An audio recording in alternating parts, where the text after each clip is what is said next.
It is not just the attacker being blamed for the supermarket massacre. There is another man. His name was rarely spoken on the silent march of mourners, but it was screamed from some of the banners that they held. Day 3, and President Trump finally acknowledged that white supremacism was to blame. In one voice, our nation must condemn racism, bigotry, and white supremacy. But he didn't answer allegations his own language played a role, and even suggested mental illness was to blame. Mental illness and hatred pulls the trigger, not the gun. We watched over breakfast with El Pasoans who weren't satisfied with what they heard. That's the biggest baby step I've seen for him, but it's not enough. We need action.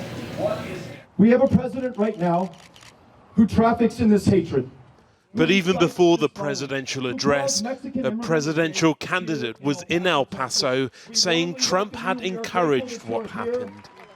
And yet his own language was unpresidential as he shared his anger over the bloodshed in his hometown. You know the he's been saying?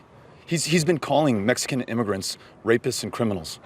I don't know, like members of the press, what the Hold on a second. You know, it's these questions that you know the answers to. I mean, connect the dots about what he's been doing in this country. He's not tolerating racism, he is promoting racism. Among those killed in the shooting were new mother Jordan Anchondo and her husband Andre.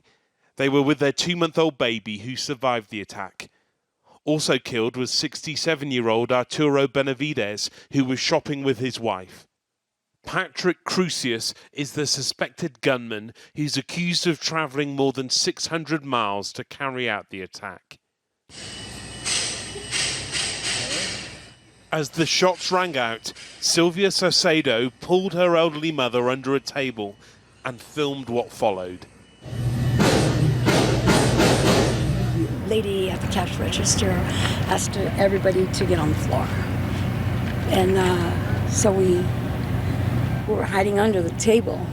My mom and I and like another 8 people were also there. It was very scary. Issues like gun control had never previously occupied her mind. It's very emotional. I'm just devastated, you know, it's very scary. Maybe we should be more careful with how people can buy guns so easily. Now the names of more victims lost to 2 colliding crises. America's proliferation both of guns and of violent racists.